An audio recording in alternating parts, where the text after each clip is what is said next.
네, 안녕하십니까. 즐거운 한국사 시간입니다. 여러분들 이제 계속 원격과 등교가 병행되고 있는 상황 속에서 여러분들 고생이 많습니다. 선생님도 뭐 이렇게 영상도 찍고 여러분들 등교해서 만나서 수업도 하고 하면서 조금 고생스럽긴 하지만은 덕분에 진도는 좀 잘 맞춰지고 있는 것 같습니다. 우리가 이번 시험이 여러분들에게 다 공지된 것처럼 이번 시험이 조선 후기까지 모두 다 나와야 되기 때문에 진도가 조금 빨리 나가야 됩니다. 지금 계속 반에서도 이렇게 농담도 잘 못하고 지금 수업에만 계속 매진을 하고 있어서 여러분들도 고생이 많습니다. 그리고 점점 시험 기간에 가까워질수록 여러분들도 조금 더 힘들어질 텐데 조금이라도 빨리 시험 범위 끝내고 이제 그 뒤에 범위를 이제 나가는 식으로 진행을 하도록 하겠습니다. 시험 기간이 미뤄지든 안 미뤄지든 저는 원래 있는 그 계획대로 수업을 진행을 할 예정이니까 여러분들 잘 따라와 주시기 바랍니다. 오늘 좀 밤마다 이제 저번 주에 밤마다 조금씩 진도가 조금씩 달라가지고 이 64쪽에 붕당의 형성 여기 내용을 나간 반도 있고 나가지 않은 반도 있습니다. 근데 거의 안 나갔어요, 거의. 그래서 이 붕당의 형성 이 파트는 다음에 이제 붕당 아이 쪽에서 붕당 내용만 한꺼번에 정리하는 식으로 영상을 찍든지 아니면 수업을 진행을 하든지 하도록 하겠습니다. 그래서 뭐 여기 안 나갔다고 해서 크게 걱정하실 필요 없고 그때 가서 다시 배우면 될 것 같고, 오늘은 교과서 66페이지 조선의 대외관계와 양난의 발발 여기서부터 시작하도록 하겠습니다. 교과서 66페이지입니다. 66페이지 이제 명과의 관계, 여진 일본과의 관계입니다. 여기는 이제 조선 전기 파트입니다. 조선 전기에는 우리 조선을 기준으로 해서 이제 주변국 어떻게 지냈는지를 이제 살펴보는 시간을 가졌는데, 크게 줄여서 한 단어로 4대 교린이라고 합니다. 4대 교린. 그래서 조선의 전기, 이 대외 관계는 여기 쓰진 않았지만은 4대 교린이다 라고 한 단어로 정리를 해볼 수 있다. 그래서 여기 이제 4대 교린이 이제 합성어입니다. 4대 교린은. 그래서 명과의 관계에서는 4대 관계를 맺고, 그 다음에 나머지 우리가 이제 우리를 기준으로 해서 오랑캐라고 하죠. 여진이나 일본 주변 국가와 관계에서는 이제 교린 정책을 실시하는 모습을 보입니다. 그러면 어떻게 그게 진행되는지 한번 살펴보겠습니다. 처음에 이제 명나라하고는 갈등은 좀 빚었죠. 우리가 살펴봤었죠. 우리가 요동 정벌을 하려고 하기도 했고, 조선을 건국하고 나서도 진짜로 한번 또 전쟁이 날 뻔하기도 했습니다. 그렇지만은 나중에 이제 태종 때부터 이제 명나라의 관계가 좀 좋아지기 시작하면서 그때부터 이제 4대 외교가 시작이 됩니다. 그래서 4대 정책은 여기 적혀진 것처럼 조공과 책봉 체제가 기본 체제로 갖춰지면서 그 체제, 그 시스템을 가지고 4대가 이루어지는 거다. 4대라는 게 우리가 한 수 이제 아래로 이제 낮춰서 들어가면서 뭐라 해야 될까? 위 국가로서 우리가 대접을 해준다라는 느낌으로 이제 생각하시면 되는데, 조공과 책봉이 뭐예요? 조공은 알죠? 여러분들 게임 많이 하니까 조공 알잖아요. 조공을 바친다라고 하죠. 그래서 아랫나라가 윗나라에게 이제 조공을 바친다고 하죠. 그래서 무슨 선물을 특산품이다 여러 가지 선물들을 이제 황제에게 바치는 것들이 조공인데, 책봉은 이제 그의 반대급부로 내가 이렇게 조공을 받았고 내가 우리를 그렇게 위 국가로 삼겨주니까는 우리도 그만큼의 대우를 함으로써 너희가 그 나라를 다스리는 것을 내가 인정해 줄게 하는 의미로서 조선 국왕에 책봉을 한다, 이런 식으로 진행이 되는 거예요. 우리는 황제한테 예의를 다하고 조공을 바치고, 황제는 조선 왕에게 너를 조선 왕으로 인정해 줄게 하면서 조선 왕으로 책봉해 주는 관계. 그래서 이걸 조공과 책봉 관계다라고 하는 거죠. 약간 이제 그 전 시대와는 좀 다르게 좀 비굴해 보이긴 해요, 사실은. 그렇지만은 이게 우리나라와 중국과의 관계에서만 일어난 게 아니라 중국에 있었던 여러 다 주변국과의 관계가 다 이렇게 형식적으로 이거를 진짜 우리가 막 약간 식민지로 이렇게 지배받거나 아니면은 속국으로 좀 당했거나 이런 느낌이 아니에요. 각자의 나라에서 각자는 이렇게 알아서 잘 사는데 어느 정도 서로가 서로를 인정해주면서 이제 평화를 유지했던 이제 전반적인 동아시아 전반적인 질서라고 생각하시면 됩니다. 그래서 우리도 뭐 이제 그런 것까지는 안 배우지만은 우리가 조공을 1을 바치면은 걔네들도 답례로 물론 책봉도 해주지만 답례로 선물을 우리한테 줄 거 아니에요? 그 선물을 오히려 우리한테 3배를 줄 때도 있어요. 2배, 3배, 2~3배를 더 많이 줍니다. 그럼 누가 더 이기요? 우리가 더 이기죠. 그래서 우리가 오히려 조공을 더 많이 가려고 노력을 하기도 했다고 합니다. 이걸 조공무역이라고도 하는데 이거는 이제 교과서에 안 나오니까 이건 넘어가고, 어쨌든 이 조공과 책봉 체제에서 4대 정책을 실시했는데 이거는 각 국가 간의 실리를 추구하기 위함이었다, 이렇게 생각하시면 되겠습니다. 뭐 우리가 형식적으로는 좀 형님 이렇게 아니면은 뭐 어쨌든 위 국가로 섬기는 것처럼 보이지만은 실리적인 외교 관계였다. 넘어가서 여진과 일본과의 관계, 우리가 이제 오랑캐라고 약간 하대했죠. 우리보다 물론 그 당시에는 발전되지 못한 나라였습니다. 그래서 교린 정책을 실시하는데, 교린이란 단어는 원래 본래적으로는 좀 친하게 지낸다, 교류한다라는 느낌인데 여기서 교린은 강경책과 회유책이 같이 섞인 느낌이라고 생각하면 됩니다. 그래서 세게 나갈 땐 세게 나가고, 그 다음에 그래 좀 달래줄 때는 달래주고, 당근과 채찍을 같이 병행했다라고 생각하시면 되겠습니다. 그래서 이거를 양난의 발발과 함께 같이 한번 시기순으로 쭉 나열을 했습니다. 쭉. 그래서 어떻게 진행되는지 한번 보겠습니다. 일본부터 보겠습니다. 일본과의 관계에서는 이제 여기 교린 정책에서 강경책이 먼저 등장을 합니다. 그래서 스시마 섬을 토벌을 하죠. 왜 토벌을 해요? 그 전부터 고려 말부터 왜구가 엄청나게 괴롭히잖아요, 우리를. 근데 우리가 이제 그 왜구를 뿌리 뽑겠다고 그 근거지였던 스시마 섬, 그러니까 대마도 지금 거기를 토벌을 함으로써 이제 강경한 모습을 보입니다. 세종 때 이종무를 보내죠. 이종무라는 장군. 요즘은 그 정도까지 안 나오는데, 그리고 나서 이렇게 토벌을 당했지만은 얘네들이 제발 우리와도 교류를 해주라. 얘네들 왜냐하면 일본이 당시에는 이제 약간 우리보다 뒤처졌고 중국과 가기에는 좀 멀고, 그러니까는 우리나라와 교류를 해야지 뭔가 발전할 수 있고 돈을 벌 수 있고 먹고 살 수 있었기 때문에 계속 우리랑 교류를 해달라고 해요. 그래서 우리가 세종 때 결국에는 삼포를 해주는 거죠. 그래서 삼포가 어디냐면은 부산포, 연포, 제포. 부산포는 당연히 부산일 거고, 연포, 제포가 어디냐면은 여기 지금 교과서의 지도에 있습니다. 66쪽 지도에 보면은 연포는 울산, 제포는 진해입니다. 진해. 지금 해군사관학교 있는 진해.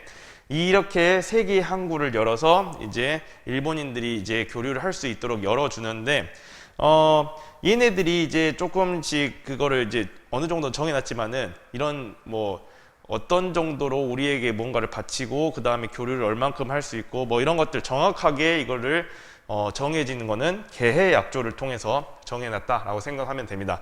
아마 개해약조까지는 교과서에 안 나올 것 같긴 한데 한포개항 정도까지는 알고 계셔야 될 것 같다. 이렇게 이제 개항을 해가지고 그 조선과 일본이 교류를 하고 있었는데, 일본 애들이 계속 이제 들어오면서 깽판을 치는 겁니다. 여러 가지 이제 문제가 있었는데, 중종 때는 이 삼포에서 왜 일본인들이 난리를 쳤다 해서 삼포외란이 일어납니다. 그래서 이 삼포외란을 통해서 결국엔 우리가 국방에 대한 문제를 조금 해결할 기관이 필요하겠다 해가지고 설치한 게 비변사가 설치가 됩니다. 비변사가 오늘은 별로 설명은 안 하겠지만은 비변사가 앞으로 매우 중요한 그 기관이 됩니다. 그리고 이 비변사가 언제 이제 확 뜨냐면은 이게 국방을 잘못했잖아요. 그러니까는 이 외란 이후에는 이제 엄청나게 크게 되고, 이 비변사가 그 뒤로도 큰 영향력을 발휘한다. 어쨌든 중요한 거니까 잘 알고 계십시오. 어차피 뒤에서 또 얘기합니다. 넘어가서, 그리고 명종 때는 을묘외변이 있게 됩니다. 어쨌든 뭐 이 왕들은 중요하지 않고 삼포외란과 을묘외변이 있었는데 이게 하나의 인진해라는 원인이 됩니다. 그래서 이때 이렇게 외란이 일어나고 그러니까는 아예 그렇게 교역을 끊어버리기도 해요. 그래서 교역을 끊어버리면서 일본인들의 이제 화를 돋구게 되는 거죠. 어떻게 보면은 이런 가운데에서 이제 전국시대, 일본은 전국시대 각자 나라가 이렇게 다 이게 지방마다 지역 영주들이 다스리는 전국시대를 이제 맞이한 게 아니죠. 전국시대가 이제 계속 흘러가고 있었는데, 이 전국시대를 누가 통일해요? 알죠, 다들. 도요토미 히데요시가 이거를 통일을 합니다. 그래서 100년간의 분열되었던 일본을 딱 통일하고 나서 지방 영주들이 원래는 계속 싸웠으니까는 지금 누가 제일 많겠어요? 직업상으로 다들 군인일 거 아니에요, 다들. 근데 이 군인들이 갑자기 농사 지으라면 농사 지을 수 있어요? 그게 힘들죠. 그러니까는 이 군인들을 어디다 소비를 좀 해줘야 돼요. 그리고 각자 이렇게 통일을 했으니까 어느 정도 요구를 좀 들어주고 뭔가를 해줘야 돼요. 그래서 이런 여러 가지 이제 지방 영주들, 자기를 따르는 영주들을 불만이 있는 것들 무마시키고 뭔가를 공을 하사하기 위해서 조선을 침략을 하게 됩니다. 그래서 그게 바로 임진왜란이죠. 몇 년? 1592년. 우리가 딱 그 조선 건국이 1392년인데 200년 뒤죠.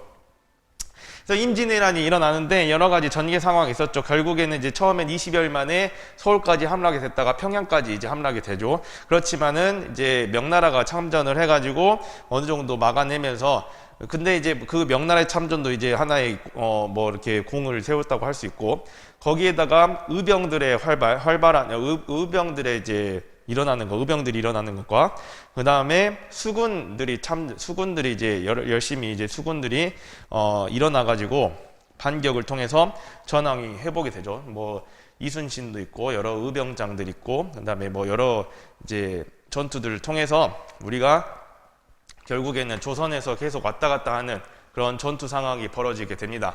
그런 상황 속에서 이제 명나라와 일본이, 우리나라 또 빠져요. 여기서는 명나라와 일본이 이제 자기들끼리 휴전 협상을 한다고 했는데 이게 계속 지지부진합니다. 도요토미 히데요시가 뭐 이상한 그런 그 명나라 황제한테 뭐 이상한 조건을 걸면서 이게 조건이 협상이 안 되는 거예요. 뭐 조건이 뭐 저기 명나라 황제가 딸을 이제 시집 보내라 뭐 이런 뭐 말도 안 되는 소리를, 그리고 뭐 삼남지방 해가지고 뭐 조선의 삼남지방이라고 하면 전라도, 경상도, 충청도 여기 지역을 떼서 우리한테 주라 뭐 이런 소리를 하니까는 협상이 안 되죠. 그래서 결국에는 3년 동안 협상이 결렬돼서 결국에는 일본이 다시 침입을 하는 게 정유재란입니다.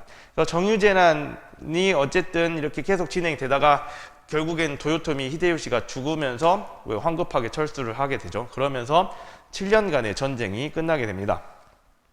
다 아는 내용이죠. 그래서 이때 이후로 이제 정권이 이제 바뀌죠. 정권이 이제 도요토미 히데요시에서 도쿠가와 이에야스 정권으로 이제 바뀌게 되면서 에도 막부가 들어서게 됩니다. 에도 막부가 들어서게 되면서 우리나라와 이제 다시 국교를 재개하자는 이제 소리가 이제 들리게 되면서 먼저 계속 요청을 하죠. 대마도에서 특히 먼저 요청을 해가지고 결국에는 이제 국교를 회복하게 됩니다. 그래서 그 국교 회복을 이제 알리는 통신사가 파견이 되었다라는 내용 이제 교과서 68쪽에 나와 있습니다. 그래서 뭐 여러 가지 이제 외란 이후에 여러 가지 변화들이 많이 있습니다. 우리 뭐 조선은 당연히 인구가 급감했을 것이고 문화재도 많이 소실됐을 거고 다 불타니까는 국가 재정도 많이 힘들 것이고 뭐 이런 것들 여러 가지 있겠죠. 그 다음에 일본 같은 경우는 정권이 바뀌었죠. 근데 얘네들이 우리나라 사람들 뭐 도공이나 뭐 사람들 많이 이제 데리고 가면서 오히려 이제 도자기 기술이나 성리학이 발달하는 모습을 보이죠. 문화 발전을 이룩하죠. 그 다음에 명나라 같은 경우는 우리나라를 도와주게 되면서 이제 위에 있던 국방민족이었던 여진족을 이제 제대로 컨트롤하지 못하게 되고, 그러면서 여진족이 급성장하게 되고 명나라는 약간 쇠퇴하게 되는 그런 명청 교체의 이제 계기를 만들어주는 이제 임진왜란이 전쟁이었다라고 우리가 평가할 수 있습니다. 뭐 좀 빨리 했는데 기억 뭐 하시겠죠? 그래서 선조 때까지 해서 이제 전쟁이 끝나고 광해군 때 이제부터 여기서부터 문제가 됩니다. 이때 이제 명청 교체기를 겪게 되는데 여진이 이때 이제 후금을 건국을 합니다. 원래 이제 여기서부터 바로 봐야 되는데, 여진과의 관계에서 세종 때는 사군 육진을 개척을 하죠. 우리가 사군 육진이 어디냐면은 우리가 저번 시간에 말했던 김종서 개유정난 때 그 세종이 수양대군이 죽였다고 했잖아요. 그 사람이 김종서, 이 동일 인물입니다.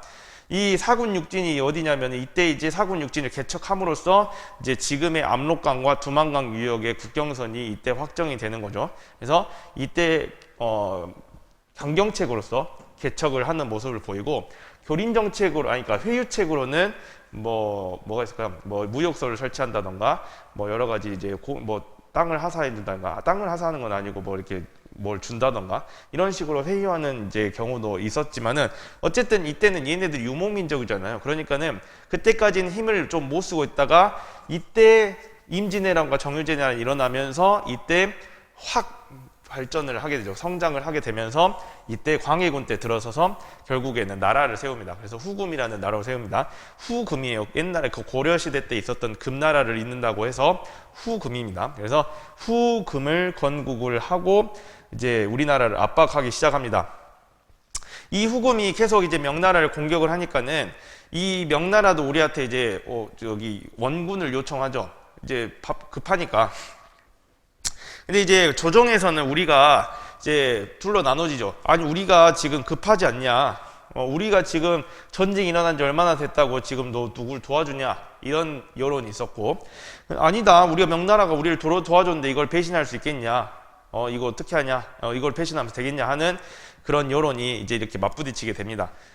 그래서 이것도 저것도 어떻게 선택하기가 어려운 상황 속에서 광해군은 중립외교를 실시를 하죠. 그래서 안 보낼 수는 없으니까 명에게 원군을 보냈다가 얘네들이 이제 열심히 싸우지 않고 이렇게 조금씩 빠지다가 후금에게 투항을 하게 하는 그때 강홍립 장군을 통해서 그렇게 하죠. 근데 어쨌든 그렇게 후금의 신기를 건드리지 않고 명나라에게도 이게 어느 정도 명분을 내세울 수 있도록 왔다 갔다 중립외교를 펼치게 됩니다. 어쨌든 힘이 없어서 그렇게 된 거죠. 그래서 중립외교를 이제 하게 됐는데 이런 중립외교와 여러 가지 이제 광해군 정책에 뭐 여러 가지 문제점이 있어가지고 문제점이 있는 건 아니에요. 그게 이제 광해군이 제가 잠깐 말했는데 광해군 정권은 북인인데 아까 말했던 것처럼 우리도 먹고 살기 힘들지 않겠냐라는 거는 광해군이나 이제 북인들의 입장입니다. 광해군이 북인 정권이었잖아요. 근데 북인들 입장인데 이거에 반대하는 애들은 서인입니다. 서인. 그래서 이 서인이 우리는 명분을 지켜야지 않겠냐, 우리도 도와줘야지 않겠냐, 의리를 지켜야지 않겠냐 이런 식의 이제 주장을 하는데 결국에는 이 서인이 이제 광해군이 그런 책임을 묻고 뭐 여러 가지 다른 것도 있어요. 뭐 폐모살제 이런 것도 있는데 교과서에 안 나오니까 넘어갈게요. 그래서 그런 것을 명분으로 해서 인조반정을 일으키고 광해군은 쫓겨나고 그때 있었던 북인들도 이제 역사 속에서 사라진다고 했습니다.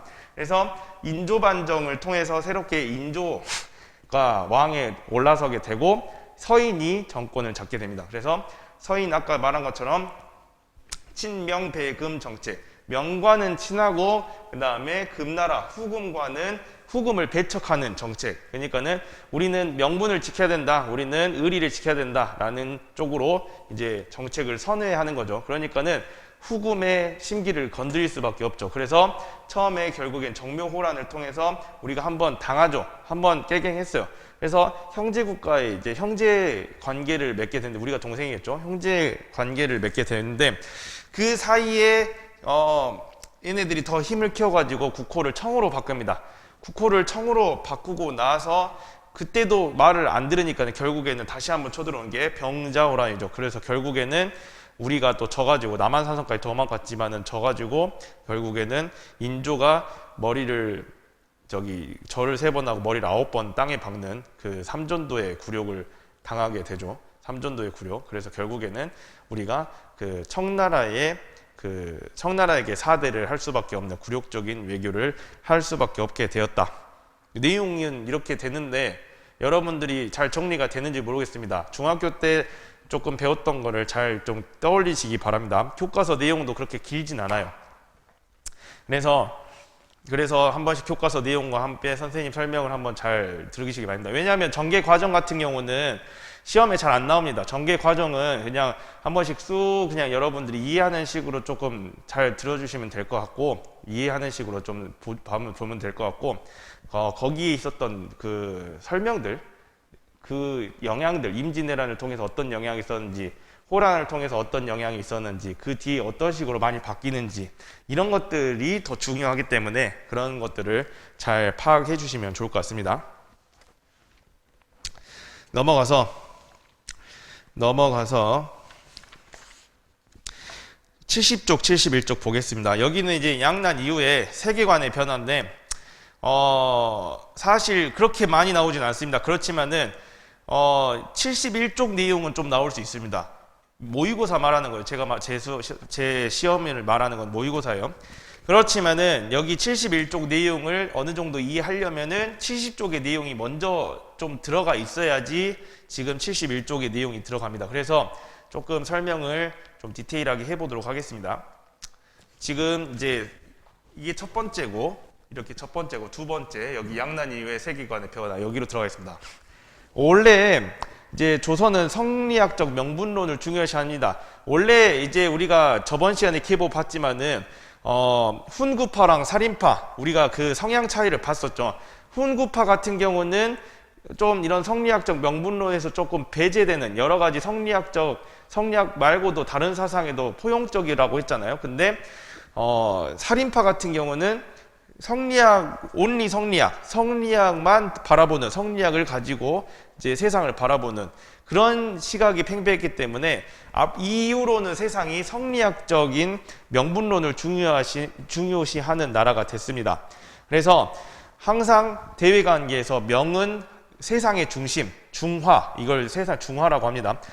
중화 옆에 왼쪽 있죠. 그리고 중화와 이제 오랑캐를 구분을 하는데, 중국이 이제 세상의 중심이고 나머지는 다 오랑캐. 그러면 우리도 오랑캐잖아요. 그래서 중국에서는 우리를 동이족이라고 했죠.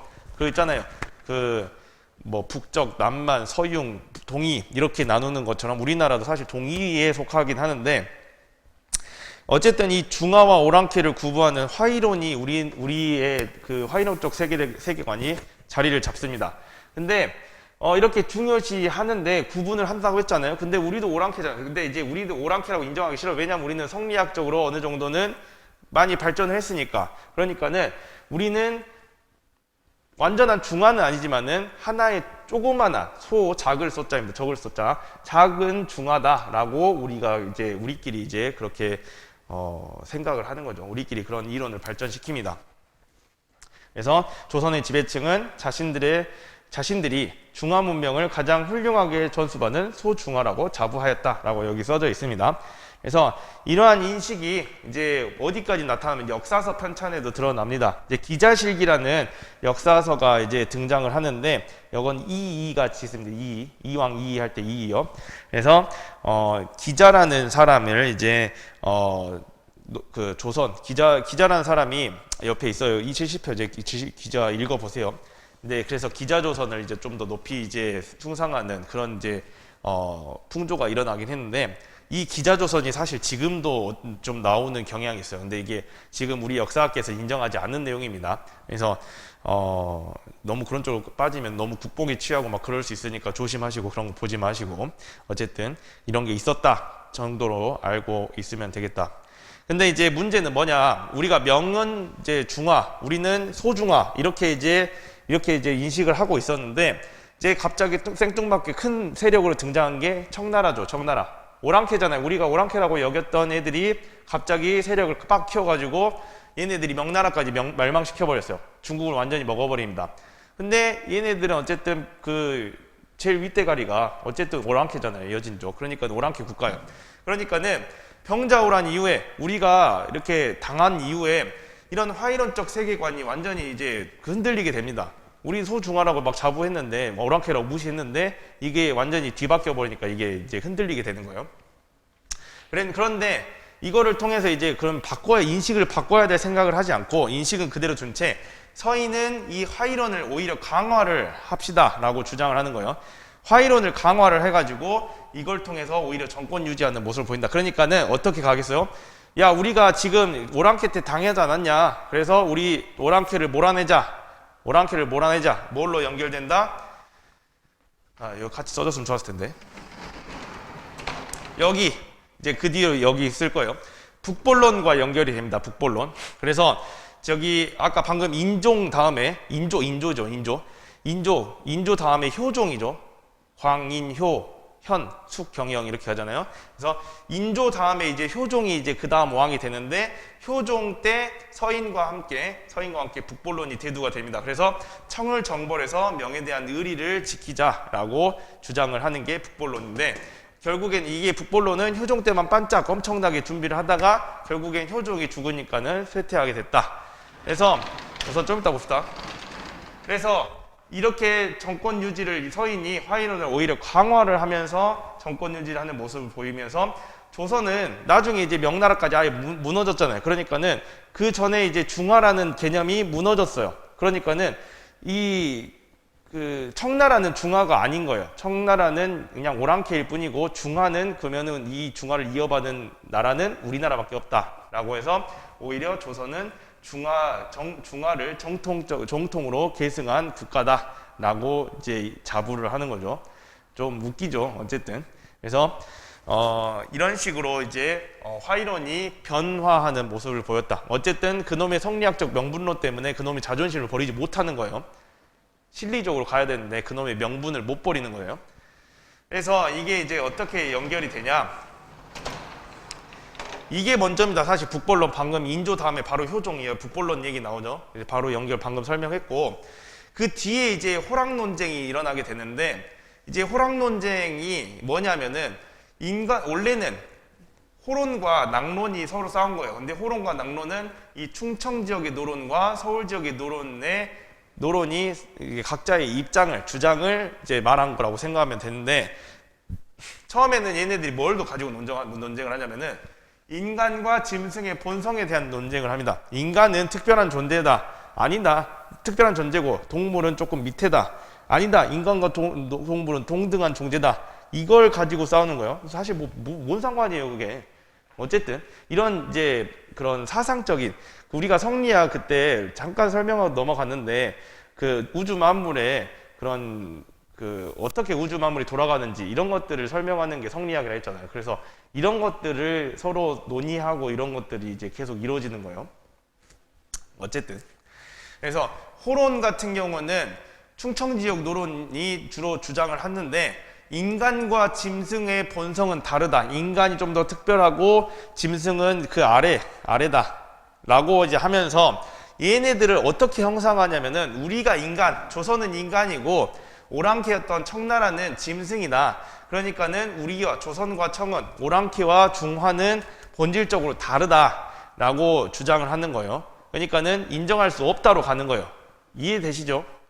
청을 인정할 수 없다라고 가는 거예요. 청나라가 아무리 잘나봤자 쟤네들 오랑캐다, 쟤네들 짐승이다 이렇게 가는 거예요.